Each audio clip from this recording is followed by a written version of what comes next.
दोस्तों, हार्दिक स्वागत है आपका हमारे चैनल पर। आज मैं आपको एक जादुई हंसनी और नन्ही लड़की की कहानी सुना रही हूँ। उम्मीद है यह कहानी आपको बहुत पसंद आएगी। कहानी अच्छी लगी तो लाइक और शेयर कर देना, चैनल को सब्सक्राइब कर लेना और घंटी के निशान को दबा देना। तो आइए शुरू करते हैं आज की कहानी। एक बार की बात है, एक पति पत्नी अपनी एक बेटी और एक छोटे से बेटे के साथ रहते थे। एक दिन माँ ने अपनी बेटी से कहा, बेटी देखो, हम लोग काम करने जा रहे हैं, तुम यहाँ घर पर अपने भाई का ख्याल रखना। और देखो, घर की चारदीवारी के बाहर मत जाना, अच्छी बच्ची बनकर रहना, हम तुम्हारे लिए एक रुमाल लेकर आएंगे। यह कहकर वे तो अपना काम करने चले गए और वह बच्ची तो वह सब भूल गई जो उसकी माँ उससे कहकर गई थी। उसने तुरंत ही अपने छोटे भाई को एक खिड़की के नीचे घास पर बिठाया और घर के कंपाउंड में भाग गई। वहां वह खेलती रही और खेल में इतनी डूब गई कि उसको कुछ और याद ही नहीं रहा। इतने में एक हंसिनी आई और उसके छोटे भाई को उठाकर ले गई। जब लड़की अंदर आई तो उसने देखा कि उसका भाई तो वहां नहीं है। वह चिल्ला पड़ी, ओ नहीं, कहाँ गया मेरा भाई? वह बेचारी इधर उधर दौड़ती फिरी, पर वह तो उसको कहीं दिखाई नहीं दिया। उसने उसका नाम लेकर जोर जोर से पुकारा भी, पर उसका तो कहीं पता ही नहीं था। वह रो पड़ी और रो रो कर कहने लगी कि उसके माता पिता उससे कितना गुस्सा होंगे, पर उसके भाई ने तो कोई जवाब ही नहीं दिया। जवाब तो कोई तब देता जब वहां कोई होता।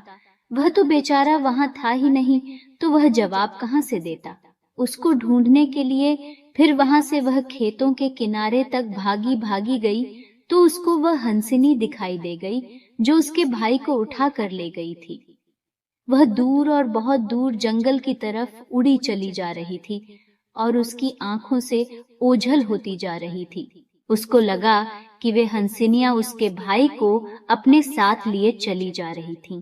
हंसिनियां तो अपनी शैतानी और छोटे बच्चों को उठाने के लिए पहले से ही बहुत बदनाम थीं।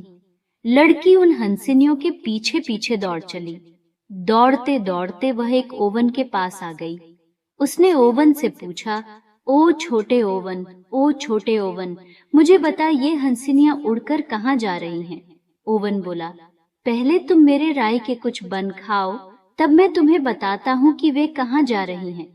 मैं तुम्हारे राई बन नहीं खा रही, मैं तो अपने घर में रखे गेहूं के बन भी नहीं खाती। सो ओवन ने उसको नहीं बताया कि वे हंसिनियां कहाँ जा रही थीं और वह लड़की दौड़ती हुई और आगे चली गई। दौड़ते दौड़ते वह एक सेब के पेड़ के पास आई। उसने सेब के पेड़ से पूछा, ओ सेब के पेड़, ओ सेब के पेड़, मुझे बता ये हंसिनियां उड़कर कहाँ जा रही हैं?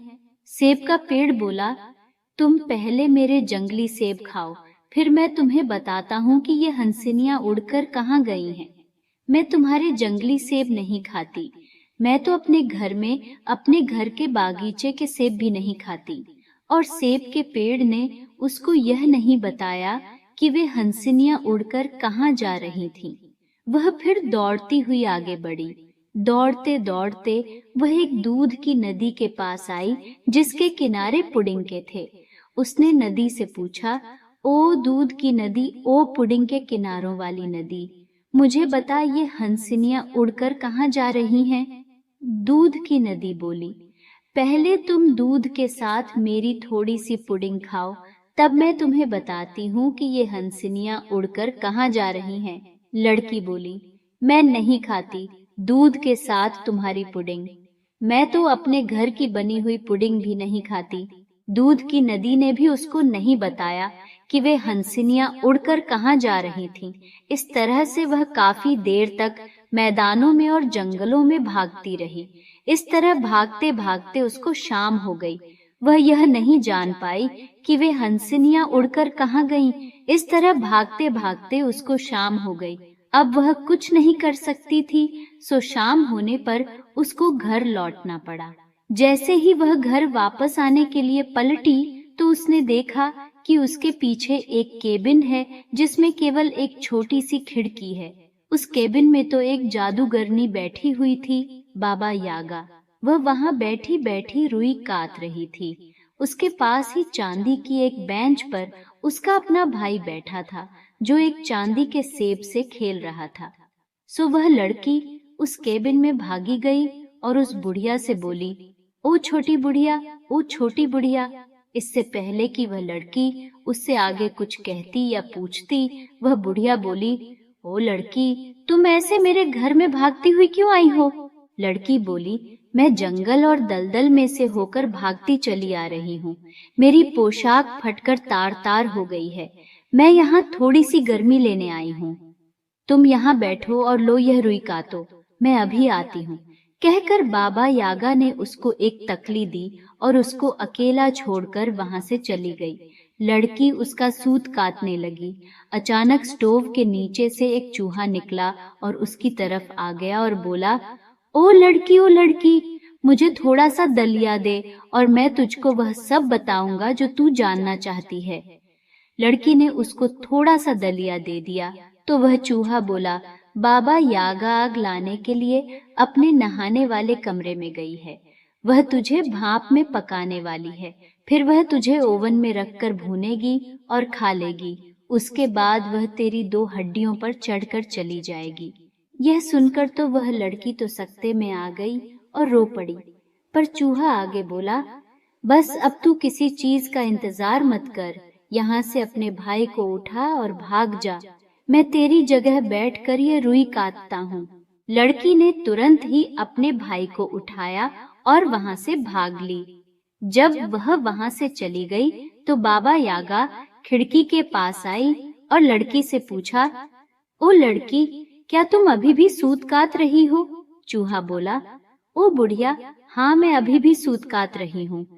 वह बूढ़ी जादूगरनी यह सुनकर संतुष्ट हो गई और फिर से अपने नहाने वाले कमरे में चली गई। जब उसकी आग काफी गर्म हो गई तो वह लड़की को लेने के लिए आई, तो वहां तो उसको कोई दिखाई नहीं दिया। वह चिल्लाई, ओ हंसिनी, उनके पीछे भाग। बहन अपने भाई को चुराकर भाग गई है। उधर वह लड़की अपने भाई को अपनी बाहों में लिए हुए भागते भागते दूध की नदी तक आ गई। उसने देखा कि हंसिनियां उसके पीछे उड़ती हुई चली आ रही हैं। माँ नदी, मुझे छिपा लो। तुम पहले मेरी थोड़ी सी पुडिंग खाओ। लड़की ने उसकी थोड़ी सी पुडिंग खाई और उसको धन्यवाद दिया। नदी ने उसको अपनी पुडिंग के किनारों में छिपा लिया। हंसिनियों ने उसको वहां देखा नहीं और वे वहां से उड़ती हुई चली गईं। लड़की ने अपने भाई को फिर से अपनी बाहों में उठाया और फिर से वहां से भाग ली, पर वे हंसिनियां वापस आ गईं और उसी की दिशा में उड़ने लगीं। देखो देखो, वे रही हंसिनियां, अब मैं क्या करूं? तभी उसको सेब का पेड़ दिखाई दिया तो उसको देखकर वह बोली, ओ माँ सेब के पेड़, ओ माँ सेब के पेड़, मुझे छिपा लो। सेब का पेड़ फिर बोला, पहले मेरे थोड़े से सेब खा लो।